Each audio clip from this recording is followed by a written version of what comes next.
Kuala Lumpur selepas meletakkan jawatan sebagai Ketua Parti Pejuang Tanah Air Wilayah Persekutuan pada Desember tahun lalu, Datuk Seri Khairuddin Abu Hassan mengumumkan keluar daripada parti itu.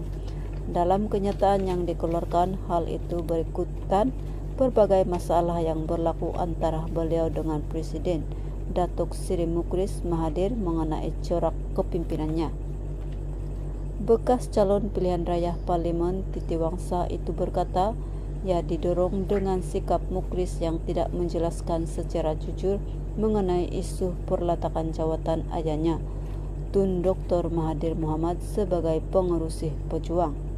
Sikap Mukris dan Majlis Pemimpin Pejuang Kedah yang membuat berbagai tekanan serta gerakan menolak Tun Mahathir daripada terus mempengaruhi parti membuatkan beliau kecil hati dengan tindakan biadab dan kurang ajar mereka selepas pilihan raya lalu.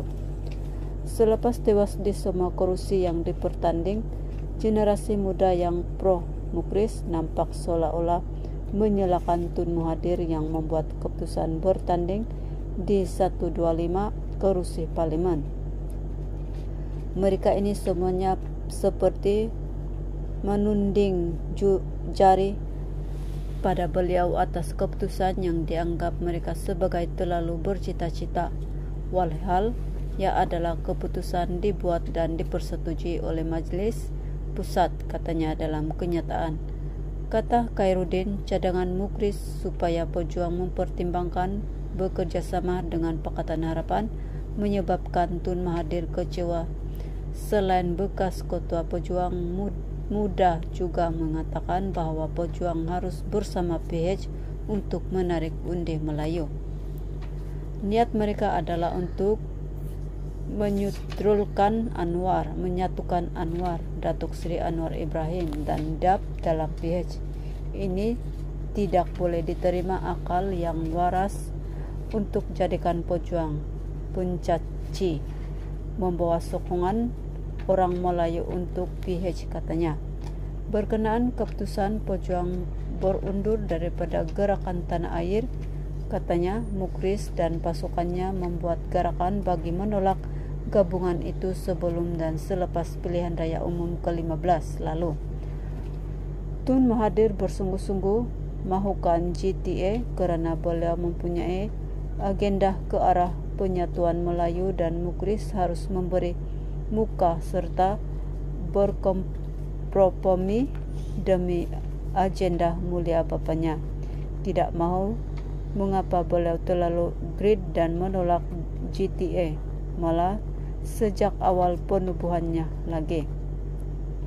Kalau tidak mahu bersama GTA, pertahankanlah pendirian dalam mesyuarat majlis untuk menolak GTA secara tegas. Masalahnya mereka mengganggu kepala bersetuju dalam mesyuarat di hadapan Tun Mahathir, tetapi mengambil pendekatan tikam belakang, katanya. Dalam pada itu, kata Khairuddin, beliau hanya mendukung wahdah pejuang Tun Mahathir kerana beliau tidak pernah menipu dalam mana-mana pejuang bagi menegakkan kebenaran demi bangsa, agama dan negara. Mukris bukan seorang pemimpin politik beribawa, tetapi hanya personality yang sedang diacau menjadi pemimpin. Saya tidak heran mengapa beliau ditolak sebagai Menteri Besar Kedah 2 kali. Kepimpinan beliau dibanding Tun Mahathir bagai langit dengan bumi, katanya. Dalam Perhimpunan Agung Pejuang kali kedua semalam, Mukris mengumumkan keputusan keluar daripada GTA bagi memberi tumpuan kepada usaha pengukuhan parti sebelum memberi nilai tambah kepada mana-mana gabungan. Pada 20 Desember tahun lalu, Khairuddin meletak jawatan Kota Pejuang Wilayah Persekutuan kerana telah hilang keyakinan terhadap kepimpinan Mukris. Selain pejuangnya semata-mata berteraskan sokongan kepada Tun Mahathir.